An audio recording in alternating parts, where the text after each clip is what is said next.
Hello, everyone. Hi, welcome to the first Folk Talk Academy lecture. My name is Tom Besford. I'm the Chief Executive of English Folk Expo. I'm delighted to welcome you here to the first of a whole series of lectures and webinars and presentations, which are forming part of the Folk Talk Academy, a brand new free resource for anyone looking to build a career in the music industry. Just a little bit of housekeeping for how it's going to work today.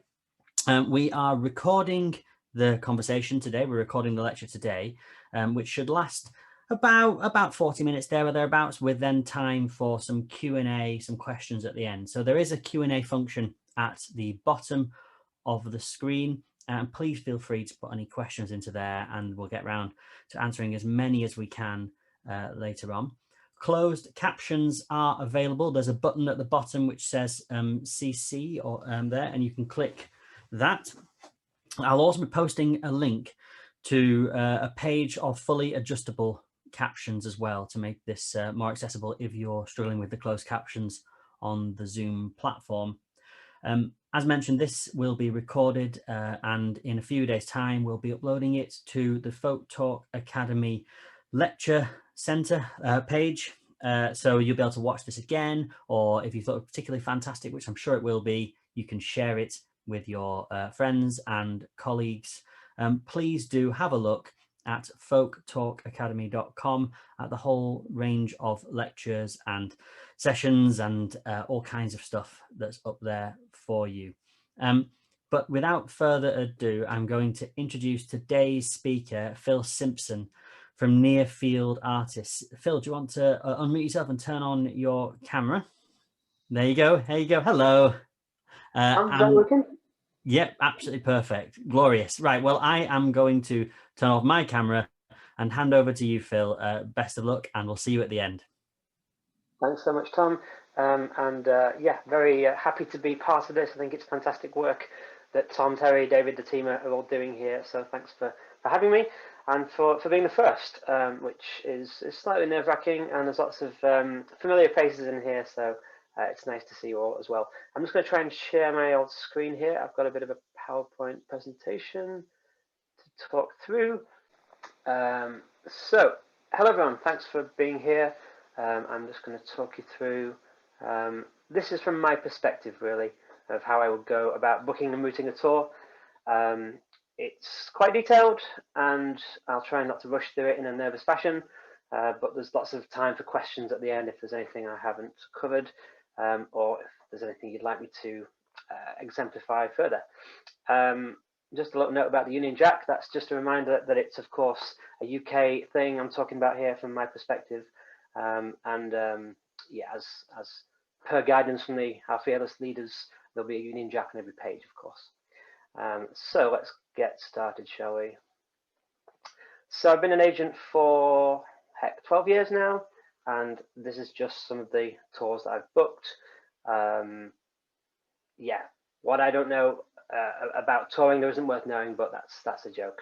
I consider myself to be experienced, but I think you never stop learning in this game really, and there's always new challenges or pandemics or whatever that pop up. So yeah, it's a learning thing all the time. So the first thing I'd like to talk about is what is the reason for the tour that you have in mind.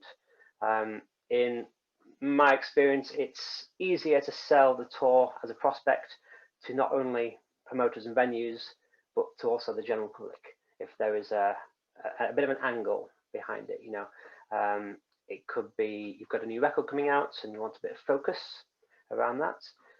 It could be you've just got a sync in a TV program or an advert, and you want to just bring the band's profile to the public eye.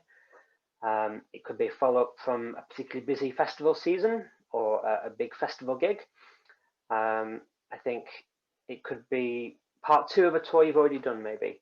I think even if there isn't an angle behind it, try and think of one. And to me, that just makes the whole process a bit more smooth, and it just helps to direct and focus in your mind what you're trying to achieve from the tour. I'm not a big fan of touring for the sake of touring, but sometimes it's good to just find a bit of an angle you can jump in on. Let's talk about tour periods. I like to give myself as much time as humanly possible to book a tour. Anything less than 6 months sort of makes me really nervous, and I do it rarely. I'm usually looking at more like 10 months, 12 months ahead, just because I like to get the best availabilities, the best routing, and it just gives everyone as much time as possible to really focus and think about what they're doing and how they're doing it. So give yourself lots of time. Think about the best time of the year to do it as well. It's a bit hard because the best times of the year, spring and autumn, are obviously the most popular and the busiest, and there's huge competition there for the run of dates in a calendar. And also you might well be competing with some of your peers. So think about that. It's a hard one, and that shouldn't stop you doing what you want to do, but just try and get a feel for what else is happening around that time. I would personally be avoiding January, early January, Christmas, bad weather, etc. I would avoid the height of summer when everyone's hopefully at festivals and enjoying the hot weather, and I would avoid late December. If it's a Christmas tour, I've done shows up until the day before Christmas Eve, but that's only really if it's a Christmas tour with a Christmas theme. So think about that. Avoid periods where you know there might be a big event. Don't book a gig when in Bristol, say, when Glastonbury's on, or Celtic Connections, or World Cup finals, or anything like that. You want to give your show as much chance as possible to sell well, basically. So try and get a bit of a feel for what's going on around. And if there's a new record to go with the tour, don't tour exactly the week the album is released. Try and give it a bit of time either side. You could do a pre-release, you could shout about the new album on the tour, sell some CDs on the tour, or you could do the tour a few weeks after the album has come out, giving people a chance to absorb the record and get a hunger for wanting to go and see it live. Every good PowerPoint needs some data and some graphs. So this is just a bit of a graph I put together, detailing that sort of how the year looks in my mind. So yeah, avoid summer, I think, is the big thing. How long should the tour be? I think 2 weeks is a nice amount of time for the tour. You see world tours or UK tours of 4 dates. Sometimes you see 30 dates, you see 40 dates. It doesn't really matter. It's what you want to get out of it. But the majority of the tours that I book are about 2 weeks. And my starting point to that, it's not saying, here's my 2-week window, or it's not always saying that. I will usually give myself lots of leeway either side, and I'll say, look, these are the dates I've got, and then when I get a feel for availability of the venues that I want, I can then begin to sort of shift the tour period into that 2-week concise period. Of course, the longer the tour is, the more chance you've got to shout about it, and the more chance that you're in the public eye and everything. So there's that to think about as well. I've seen some very successful long tours where they just pick the best nights of the week, Thursday, Friday, Saturdays, and that can work really well. So something to think about. Venue choice, really important, of course. I'll tell you how I do it. I pick a list of my first choice venues that I really want to go to, and I will base this on previous touring history, my existing knowledge of the band, what the band has done previously, the kind of vibe that I'm wanting on this tour. And I'll also be looking at where other artists are playing of a similar profile, but also maybe slightly above. And I think it's always good to pitch up a little bit, be a little bit ambitious. And I think that ambitious, I think that's catchy, and I think people will buy into that in most cases. Try and cover most areas of the country. Every single tour I or my bands announce, there's always somebody that mentions on Facebook, why are you not playing in Bath when there's a Bristol date, or why are you not playing in Manchester when there's a Bury date? And you can't get away from that, but I think try and cover roughly each area of the country if you can. Give everybody a chance to get to it as much as possible. So I have a list in every town that I want to go to, an A, B, and a C list. My A list is really what I'm after, and most of the time I can get, but if I have to start coming down to my second or third option in each place, that's fine.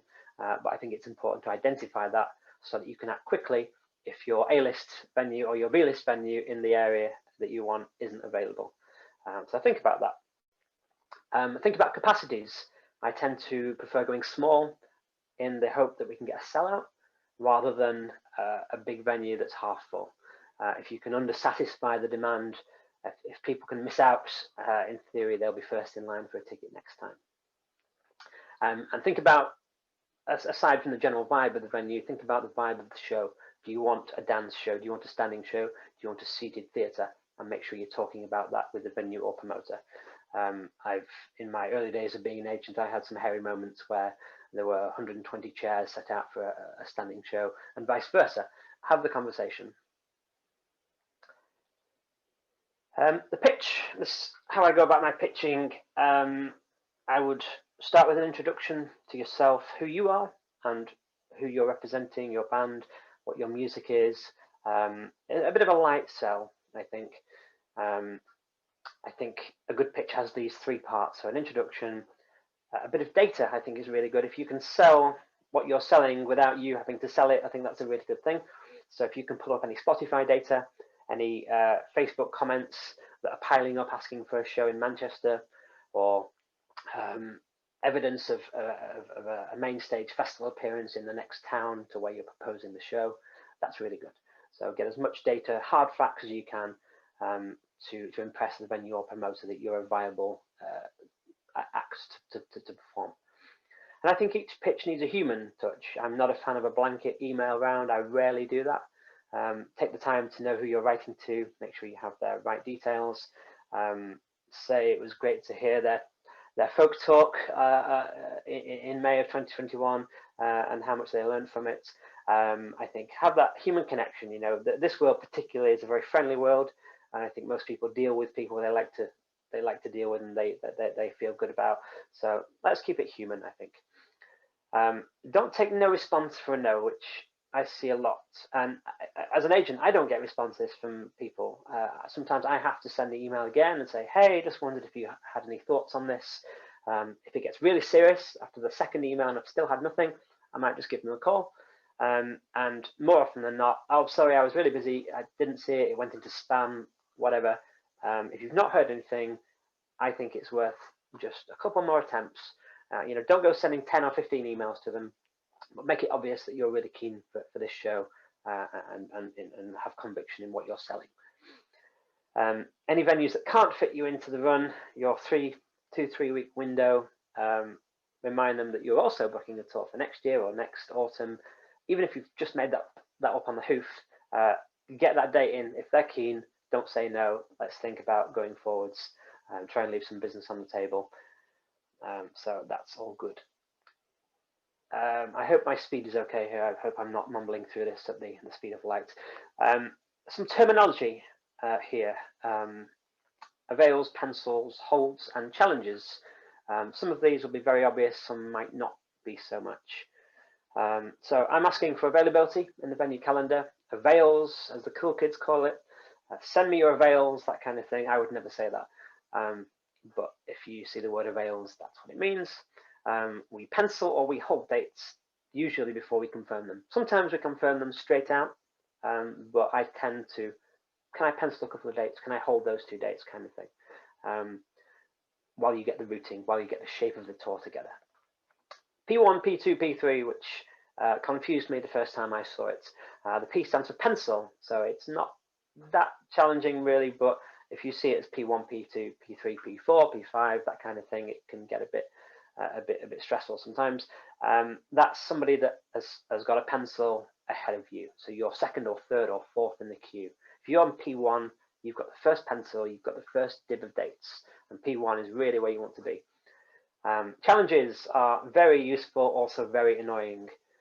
If there is an in-demand venue for a show in the height of touring season, April, May, on a Saturday night, it's not unusual that you've got P1 on that date and you're just waiting for a few more people to come back to you while you're getting your routing together. And then you get a challenge, and a challenge is a 24-hour window where you have to either confirm or release the dates. And that can be really stressful if you can't get hold of the band or whatever, and that's your only option. So watch out for the challenges. Of course, you can always challenge other people, which is really good as well. If you can win the challenge, you've got the date. Brilliant. So this presentation is about routing, of course, as well as booking. Once we have availabilities, excuse me, and our relevant pencils, that's when the real work starts. That's when it's hard. I find it hard on the routing front. Excuse me, I've had no voice for the last 2 weeks, so this is a bit of a challenge. The routing is mapping out a sensible path from venue to venue. It goes without saying that the costs are minimized if you're not having to drive from left, right, up and down the country all the time. So it's about an efficient journey around all the dates that you're doing in the tightest, most efficient way possible. And that's what you're really looking out for. Having said that, I think it is also important to take into consideration the shows that you're thinking about. The gigs, I think, are more important sometimes than a nice routing. If your A-list show can only do a Tuesday night and it means a 4-hour drive, it may well be worth it. I once sent a band from Edinburgh to Brighton on consecutive days. It was their choice. That was the only availability we had in both those cities, but the band wanted to do it, so they had to fly. There is always one show that destroys your routing in experience, always one. I'm quite visual, so I like to actually draw a map, a very badly drawn map, and sort of point out where my places are. And if I see a big hole in Wales, I will look for a Welsh date. If I see a big hole in the northeast of England, I'm missing a trick. Google Calendar is also very good. Depends how you work, but I like quite a visual aspect. Let's talk about nights of the week. I think it goes without saying Thursday to Sunday are usually the best nights. There are always exceptions. There are nice gigs in Brighton on a Monday night, say. There are nice gigs on Sunday nights, on Tuesday nights, but generally speaking, stick to a good night of the week. Again, give yourself the best possible chance of getting a strong audience to your show. Hometown shows, big party show, keep it to a weekend, I'd say.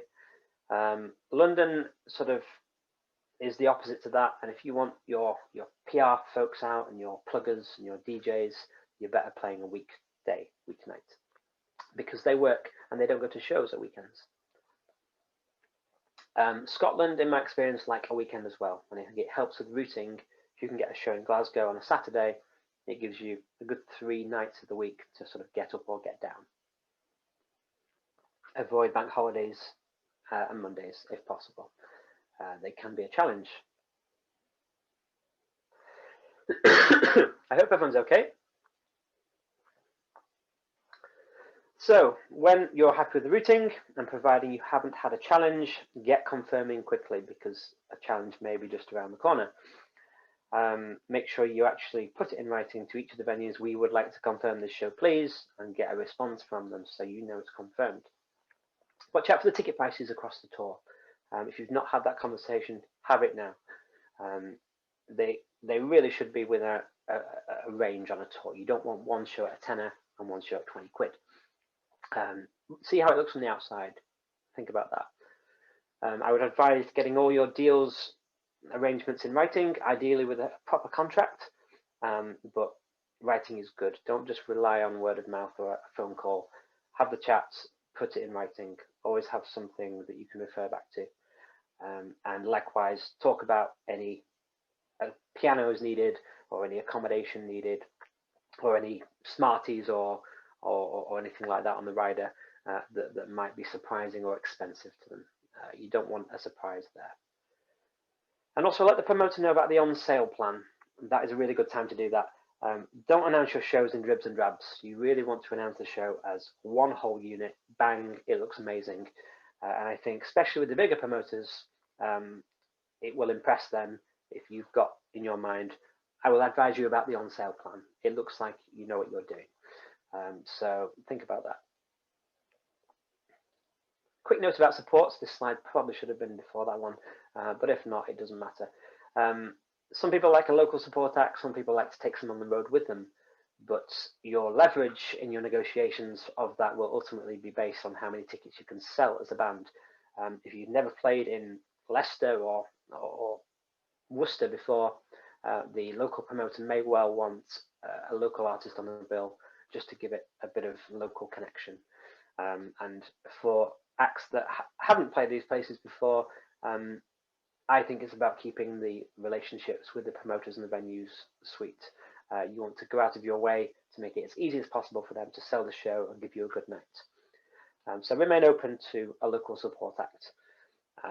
If you really, really must bring someone on the road with them, it may well have to be at your cost, and you may well have to be open to adding in a local act later down the line.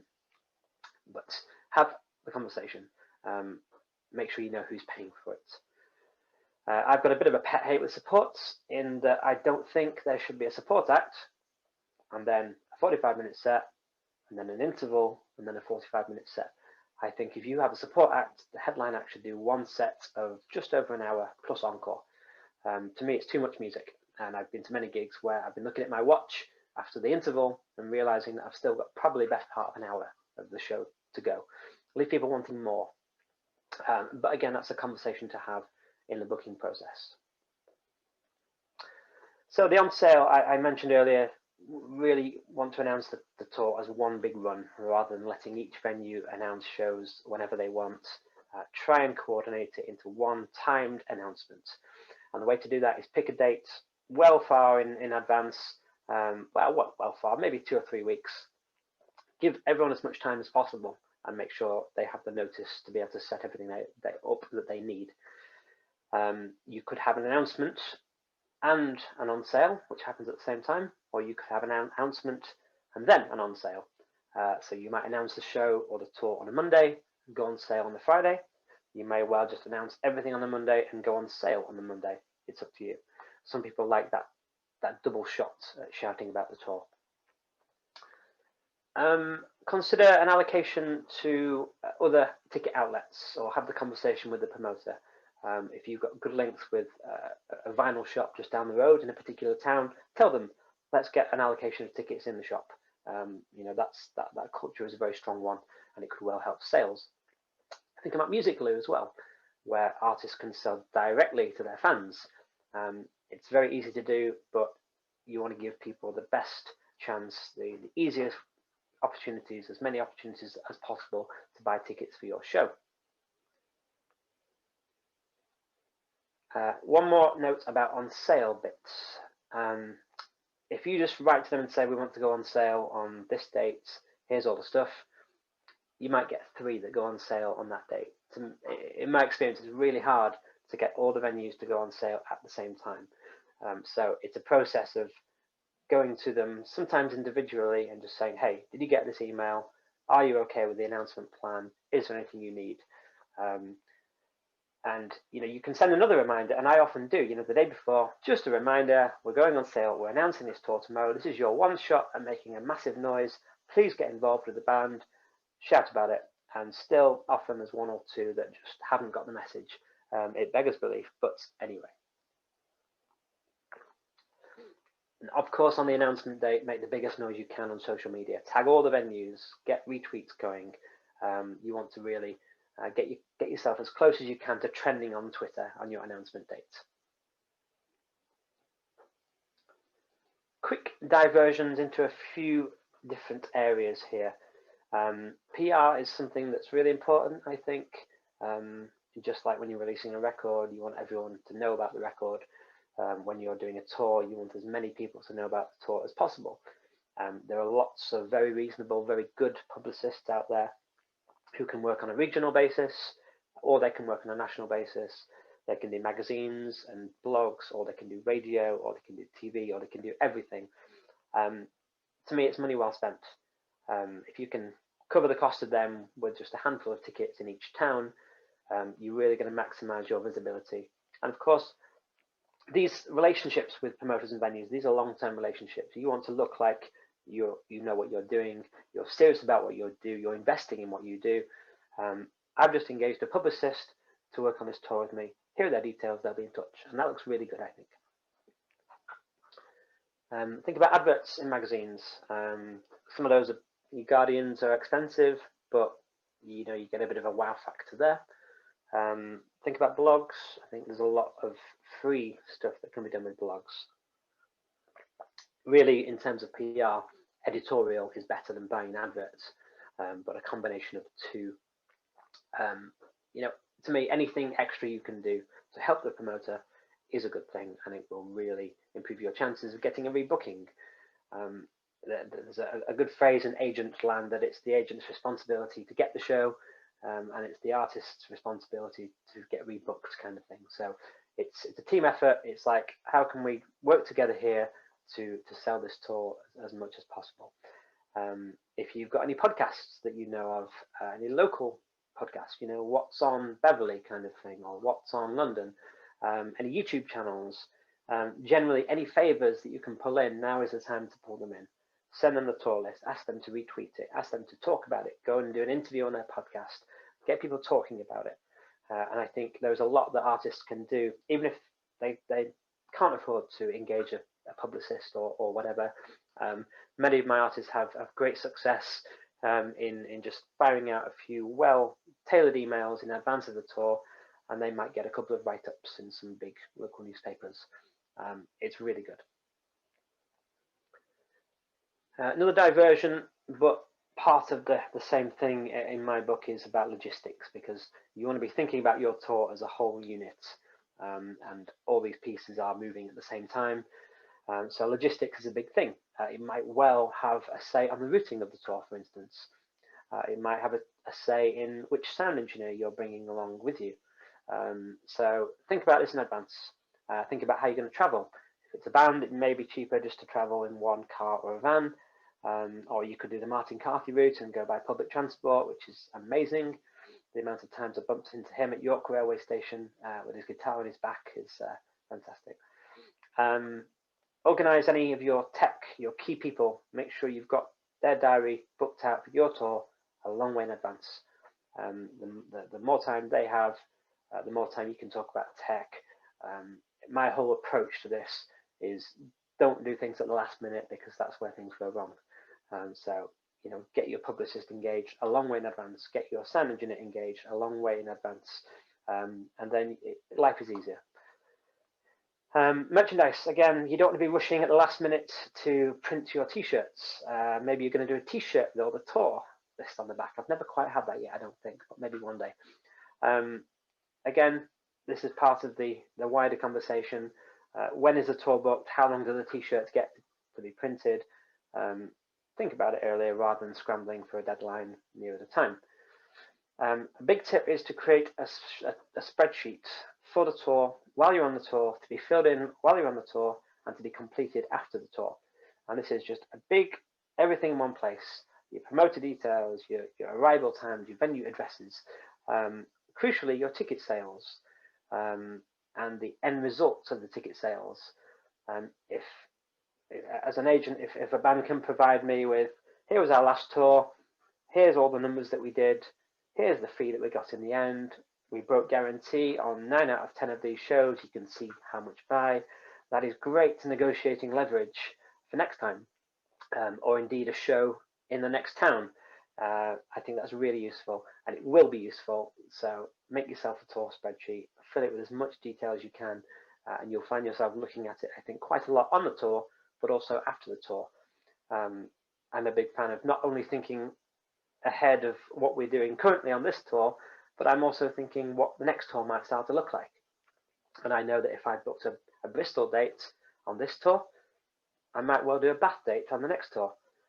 So there's a lot of information that will go back and forth here, and collate it in one place. Top tip. It's also a good opportunity to, once the tour is confirmed, that is, to ask about accommodation, any freebies, any discounts, things like that. If a promoter is paying for the hotel, most likely you're paying for it because it's coming out of the show costs before you break your percentage, hopefully. Have the conversation, figure out who's paying for it, and if you're paying for it, be in control of spending as much money or as little money as you want. Pull in some favors again. If you've got friends all over the country, talk to them. Even if they can't put you up, they might have a friend's cottage, or I don't know, anything that they might be able to help you with. So think about it. green considerations. This is a really hard one, and it's something that I try to think about, and I do think about a bit, but it's hard, and there's an awful lot that goes into it that is probably out of reach for many artists. I think being mindful of our individual footprint is the main thing, really. If the sooner you're aware of all this, that's the hardest bit. And of course, the routing is a major consideration of that. If you can efficiently go from venue to venue to venue around the country, you're burning less fuel, what have you. So again, book well in advance, get the best possible availability and the best routing you can get for your tour, and you might well save a good chunk of money in petrol. Think about sustainable merchandise, think about eating local on tour. I think it's also about having these conversations with the venues, with the promoters, and with your fans. Let them know, we are trying to think about things in a more sustainable way. We're new to this, we don't really know where to start, we can't do the tour by public transport, but we're welcome to any ideas. If you can at least make the effort to have that conversation, I think that's a really important first step. And there's basic things like taking your water bottle to each gig, put on your rider, for instance, that you prefer to eat locally sourced things, or you don't want any water bottles, things like that. Again, make people aware of what you're trying to achieve, and I think everything will be much easier. As I said earlier, I think it very much comes down to your level of influence. If you're a new band with with a building fan base, it can be hard to ask these things of fans. But if you're Chris Martin, for instance, and you can say we're not going to fly or tour again, obviously he's in a very privileged position. But I think we can only do what we can relevant to our level, and we all have to make a living. But artists are in a very good place to set out what they're trying to do, set the example for other people, and I think it is a shift that will happen in time, hopefully. So coming to the end, I want to leave lots of time for questions because frankly I'm more comfortable in that environment. But one last note really about tour stuff. Don't just book the tour and then you never hear from the band again. I think it should be, we've confirmed the dates and it's now an ongoing conversation to prove that you were a good booking. These people, many of them are in the room, many of them are in the Zoom now, and I think they would agree that people in this industry, they move from venue to venue, the same faces pop up time and time again. So if you can be that band that did a good deal and then followed up a month later saying, is there anything you need? Or we're thinking about doing this, what do you think? Get them part of the conversation. It shows you care about the show that you've booked. You're offering some after sales service. And a band that is really going out of their way to sell a show, even if the show struggles, I think the promoter really appreciates that the band were at least making an attempt to do the best they can to get numbers through the door. So yeah, long-term relationships in this game. Be nice to everyone, make things easy for people, and just be easygoing about things. Talk about things, clarify things in advance, and it will be as smooth as it possibly can be. And the last point, of course, is don't forget your CDs. So we're coming to the end now, and I'll just leave you with a little shameless plug where I go into much more detail about all things like this. And I'm happy to have some questions. Great, thanks so much, Phil. I think from the look of the chat and the large number of questions we've got, oh, I've gone blurry, there we are. The large number of questions we've got, that was really interesting. I think a lot to think about here. Thank you. I'm just going to start at the top with the questions, Phil. Take as long or as short as you'd like to answer them. If anyone else has any more questions, please feel free, drop it into the Q&A on the Q&A function on the bottom of the screen. Right, I'll start at the top and we'll go from there. So I have the first question I've got here is, for a band that is just starting out, is there a right time to go on tour? And if there is, when? I think it's about,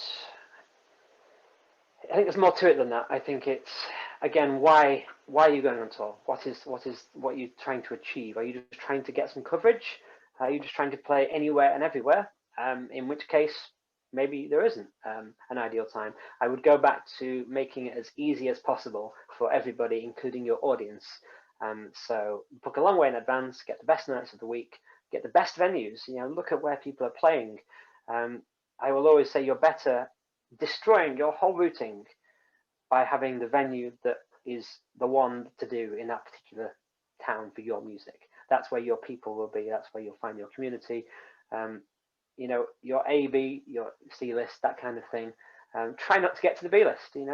Try and stick to the A list. Try and get all those shows. And I think that the quality of the show you do and the people that are associated with those shows, that's how you get shortcuts in this business. There are countless theatres, folk clubs, many good folk clubs, hundreds of spaces, let's say that. But in any one place, there will always be one space that carries much more weight. Somewhere that goes, oh, they're playing there, that's impressive. And that thought, that reaction is what you want to achieve from anybody that looks at your tour list. So either aim for the quality rather than perhaps thinking so much about the timing in the early stages.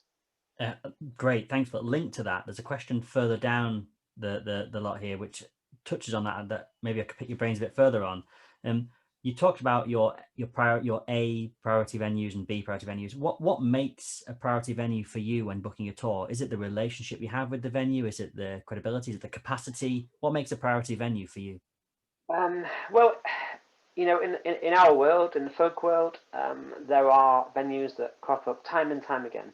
There are venues that we've all been to, and they book everyone who is anyone, kind of thing. They often have someone very influential at the helm who might be involved in booking 1 or 2, 3 or 4 other festivals. They might hold a conference at their event. They might, I think it's about what's going on behind the scenes. You can have a beautiful venue. You can have the most gorgeous Art Deco theatre. You can have whatever. But what is the real thing is what is their reach like for shows that you're trying to do. Don't approach a rock venue if you're a seated folk act. You want to be looking, where are your peers playing? And you can form a bit of a list. The same names will keep popping up. It's a good quality venue that has great marketing. But I say for me, it's also about the sort of the weight or the profile or the leverage of the people involved in that venue. Great, thank you, Phil. Let me just find the next question. Can you tell us about exclusion zones around shows? What they are, why they exist, and how you make them work? Yeah, I probably should have mentioned this. So every now and again, you might book a show. It happened to me just recently with one particular venue that I have the same conversation with every year, and it's fine. But I always argue my case on it. And basically, it comes back to everyone wants to give everyone the best opportunity to sell the show. It's no good for anyone if you're doing a show 10 minutes down the road on the same tour, even in the same 6-month period. So the exclusion zone is usually there to protect the venue predominantly, or the buyer or the promoter, from losing a wad of cash because all your mates have gone to the show just down the road, which happens to be £5 cheaper. But I think it's a good thing, because if you have that 2-week tour period, you don't want to be playing 3 shows in South Wales. You don't want to be playing a show in Newcastle and a show in Gateshead. You want to be spreading it out as much as you can. And if everyone has to drive a little bit to get to a show, that's fine. But there are the odd one. I mean, my general rule is sort of 30 miles plus experience. And what I mean by that is, if it's anything less than 30 miles, I will ask the question. And if you ask the question, everyone knows where they stand then. I say there are some that try and impose like a 40 or a 50-mile one, and it's like, there is no way the audience for this show are going to travel from there to come to you. It's just not going to happen. And even if in the off chance it does, you may be looking at a minute percentage of the potential audience. So at the same time, it's always worth arguing about that, I think, and that the festival thing is a more serious element, I think, with that, especially with the bigger festivals. A lot of them don't like you to be playing for that competitor. So look out for it. And if you have leverage, it all comes down to what leverage you have. If you're a new band, they're going to say, "Oh, we'll just book someone else." But if you say, "No, well, we're going to draw 3,000 tickets to this event, let us play 31 miles down the road, or we won't do the gig," basically. Just an addendum from me on that, Phil. I mean, you mentioned that festivals, exclusion zones can be much more of a challenging thing. When you're trying to route a tour, presumably then do you try and do like a venues tour and a festivals tour completely separately? I mean, I would imagine that if you've got a festival with a large exclusion zone, then there might be more pressure on trying to book venue tours around that. In experience, the two rarely cross over because I try not to send my artists touring in summer, as hopefully we've all learnt. And again, in experience, it usually, unless it's just stupid, you're not going to play a festival and play a show the week before in the same town. In my experience, it's usually festival versus festival rather than festival versus venue. So there are festivals in the Americana worlds, which is quite a small world, and they will say, "Well, here's your offer, but you can't play that festival, which just happens to be our biggest competitors." So the different things I'd say, but I think it's about using common sense. Why would you want to split your audience? Yeah, absolutely. Another question here then. National ad contributions. How do they work? Is it the agent who plans and execute that work, or what are they? How does it work? Okay, so I'm booking a tour at the moment where we're asking for a sizable national ad contribution, and I think that the cut and short of it is this shouldn't be a surprise. I have heard in the past of the odd agent that does a deal and then sends a contract, and in the contract you suddenly found an extra 120 quid's worth of costs which you hadn't budgeted for as a promoter, and that can be all your profit and more in some cases. So what it is essentially is I'm a band. I want to go out on tour. I want to really pitch heavy on the advertising for this tour. I want to book a Guardian guide. I want to book a Songlines ad. I want to just cover everything in as much ad space as possible for this tour. And the idea is that each venue contributes to the overall pot because it's, every venue wants to be listed on the tour in the Guardian guide. And it makes sense to pool resources. So I think you'll find many venues are very keen on and very happy to contribute towards costs for national advertising, but have the conversation before you do the deal. It should be one of the first things you talk about rather than later, because you just won't make any friends that way. What also tends to happen, I mean, to be completely honest, in the folk world, it's less rare than it is common. In the sort of rock world, it's very common, almost standard to the point that an agent might put it in their contracts. But it's a conversation I have with my artist beforehand. What do we need on this tour? And if the artist says, well, we want some contribution towards advertising, I'll say, right, okay, well, let's ask each venue. As part of the deal, you get your fee, you get your catering, you get maybe your accommodation, you also get a chunk of money to put in a big pot, and we all spend it together. If you've got a national promoter involved, which at the risk of treading into territories of other people on the Folk Talk series, if you've got a national promoter involved who promotes all over the country, it tends to be whoever does the London show will hoover up all that money and coordinate that campaign with you. But it varies from venue to venue. I never know whether it's worth just doing it in-house or whether it's worth asking for it, or I think it very much depends on the circumstance. So in the role of them in the kind of folk roots world that you work predominantly in or largely in, are you the one placing those national ads? Are you the one actually booking those in, or is that given to the artist, or do you always bring a PR person or someone like that in? It's not something I do because I'd rather spend time booking good gigs. Often it's something that the artist will do. Often it's something that a national promoter will do. So again, it's half of this business to me is just asking the common sense questions, and you'll soon find out who it makes more sense to do that with. If you are working with a national promoter, they can have a lot of leverage, and they might be able to negotiate a very cheap Guardian guide ad, for instance, which case you'd use them. yeah, it's hard to say. But some agents do it. But in my personal experience, it's usually the artist management, or the promoter. I really like the idea that there's no sort of clear-cut written way. What you're describing here is communication and having it's having a conversation, isn't it, with the partners that you're working with on all sides there, and being as open as you can. Yeah, A yeah. timely question here. One person's asking about thoughts on COVID, the timescales out of it, in terms of likelihood of audiences feeling nervous about going to gigs. Do you have any thoughts or opinions or guesses on that? Um, I, my guess is as good as everyone's, really. I think most people in this business are, they're not booking blindly, but they are booking as if everything was normal. And I think really that's all we can do at the moment. I mean, I have a handful of shows in May, June, July this year. If they don't happen, it won't surprise me. But I've got a few big tours in April, May next year. If they don't happen, that will surprise me and sadden me greatly, of course. It's hard to know. The hardest thing about this whole process has been that every venue has had their own way through it. Some venues have just closed. Some venues have said we're not booking anything new until we get all this sorted. Some venues are booking like things never happened. Yeah, it's very hard to say, but I think things are looking good.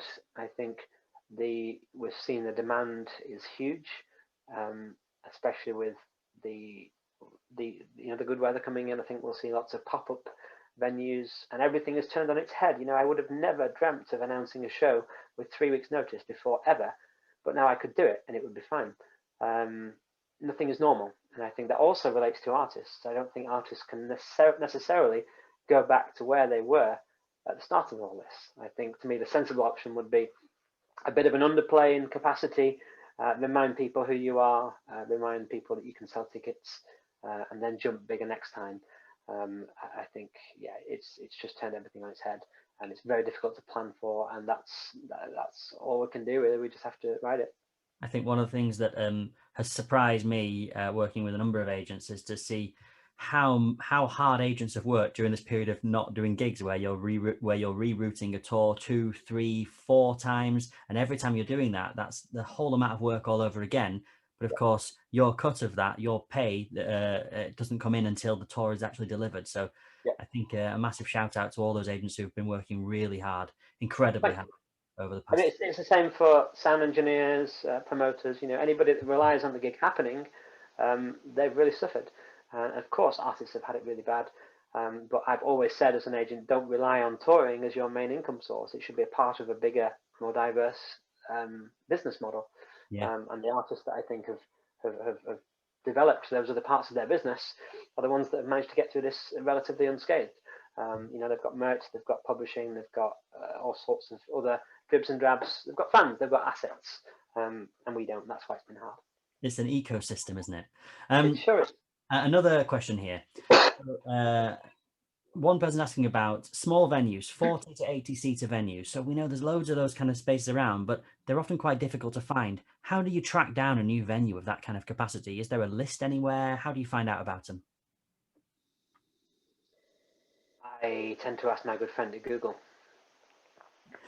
I could name a handful, but that would be just things that I've absorbed over the years.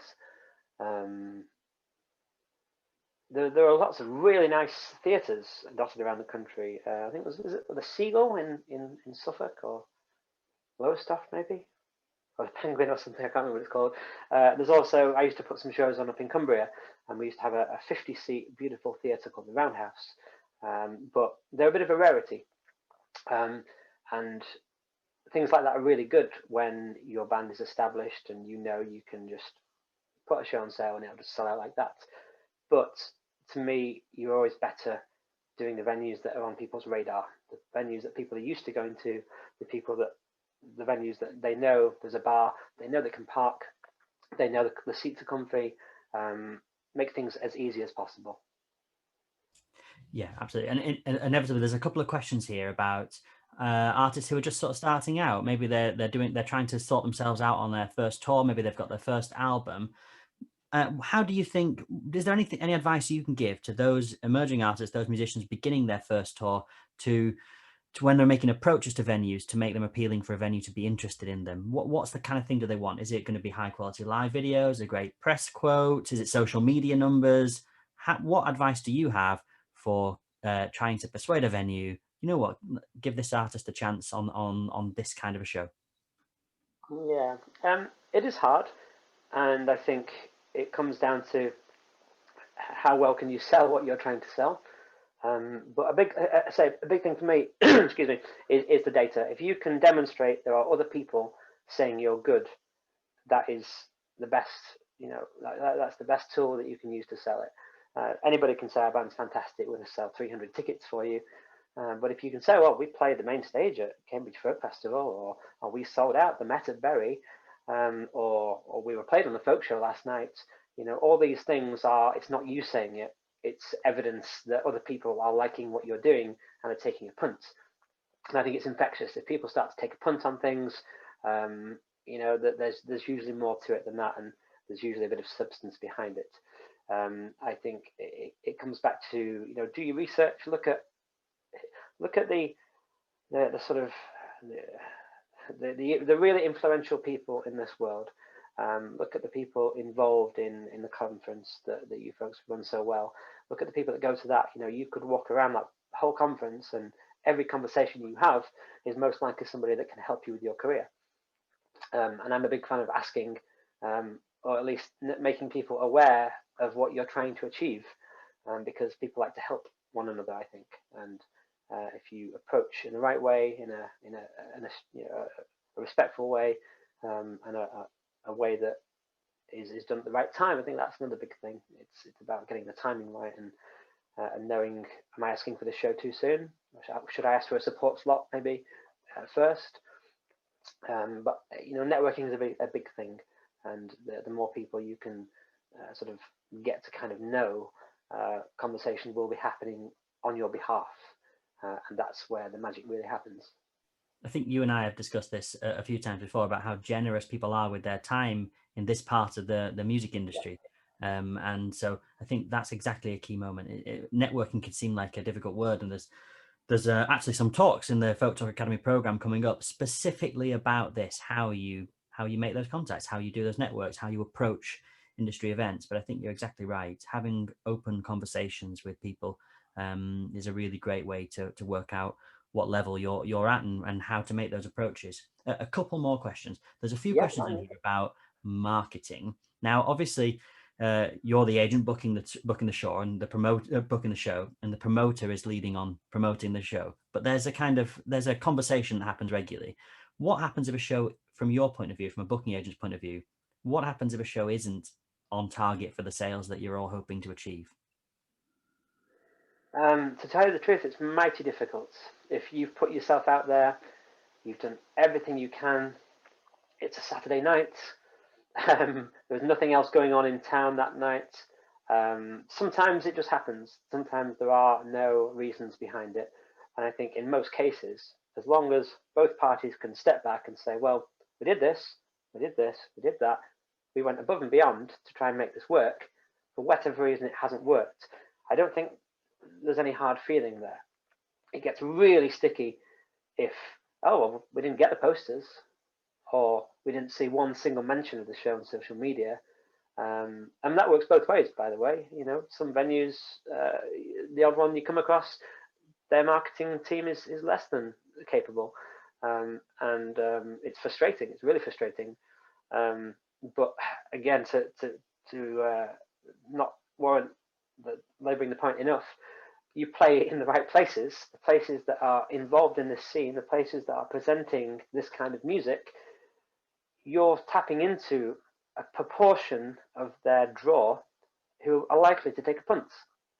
You know, there's so many great venues that book a great quality program, and they've built up trust from their audience, and they send a brochure out, or they send their mail out, and whatever that venue books, it must be good, let's go and see it. If you're playing somewhere that no one's ever heard of, you're instantly starting from sort of a minus position. But yeah, to answer the question, it's hard, but do what you can and recognize that you have done what you can. And it just might be, people in Edinburgh don't like what you do, go to Glasgow next time. Thanks for that. Last question, I think, from here.